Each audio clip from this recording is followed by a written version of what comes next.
you could think of AIFlow as a way to create a list of prospective customers, all with simply entering information about your company, rather than the traditional way of having a massive data set with millions of contacts and applying filters, say by industry, and then applying another filter based on the geography of the company.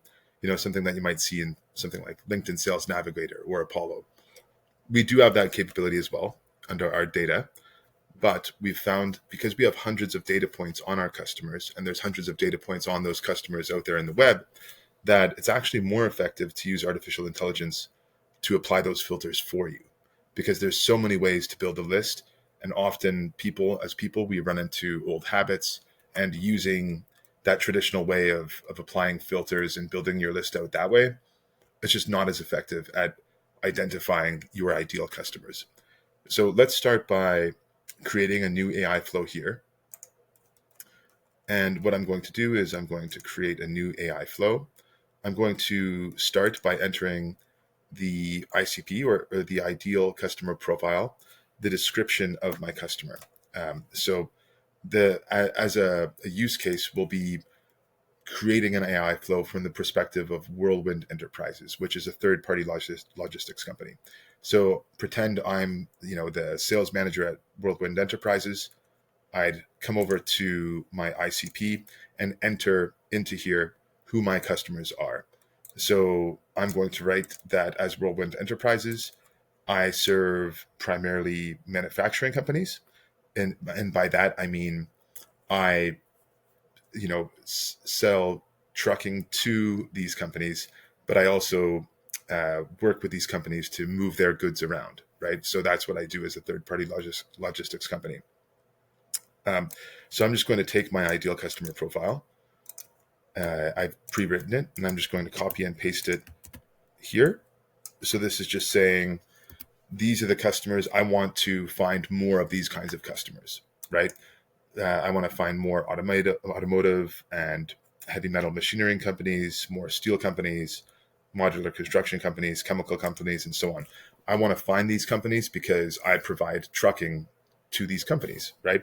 So some of the clients I serve, say, for example, a chemical manufacturing company, they might require refrigerated trucks or very safe trucks that have like certain, government requirements for safety and so on. So as a third-party logistics company, I can set them up with the correct truck. So let's go and build a list finding these types of companies. I'm also going to put that for this particular list, I want to find, let's say, actually here, that would be the total amount of prospects. I want to find 1,000 contacts, and I'm going to be contacting, let's say, 50 per day. Imagine I only have one email attached to this campaign. So sending out 50 emails a day is very, very safe. And let's go next. And here on the pitch view, so you can go through and add through the pain points of your prospective customers. So I mentioned, for example, that chemical manufacturer, their pain points might be something like, they need to be able to find a truck that's very cost effective. They need to be able to find a truck that's very safe. They need to be able to find a truck that meets those government requirements. That could be an example. So this would be a little bit laborious to go through it this way. You could do that and it will be very effective. But I could also just go to my website. I'm going to copy and paste in the URL. This is a .ca because it's a Canadian-based company. I'll do my test connection, and you'll see that immediately it just pulls up all of the pain points, major pain points that my prospective customers might face. Difficulty finding reliable and cost-effective transportation, complexities of managing cross-border shipping. That's actually a massive pain for anyone with a background in logistics. And you'll see that it just pulled this information right out of my website, this Whirlwind Enterprises website. It's probably in here somewhere, this information, under services, and probably buried in the services tab. So we use data scraping to get all that information. And you'll see the call to action that I might want to put in my emails that I'm going to send out. Visit our website here, or it might just be, you might want to put in a calendar request, book a meeting with me here, whatever it is. If you use lead magnets, you could do that as well, if you so choose.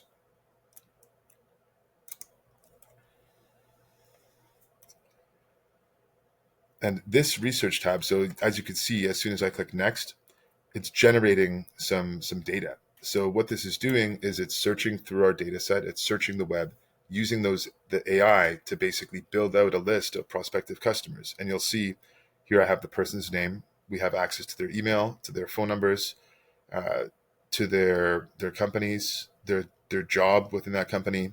Here's the company name, and you can see the types of companies they are. So you see we have these construction companies, energy companies. This is the exact kind of companies that I wanted to get in touch with. All right, so I could go and I could select all of them. And I'm going to click on research. Or actually, I'm going to click on next, excuse me.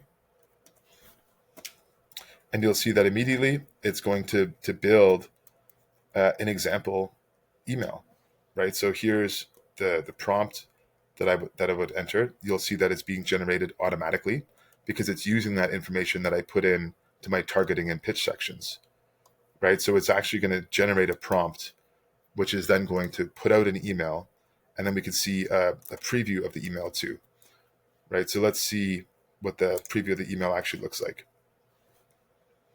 So Gavin, seeing your piece on EU's critical raw materials, is clear securing material supply chain is top of mind. Roland Enterprises helps manufacturing companies across North America, including in media production, reduce the risk of supply chain disruptions. All right, great. So it creates a nice personalized email right there. And I could decide how long until that email goes out. And let's see, I'm actually going to go on to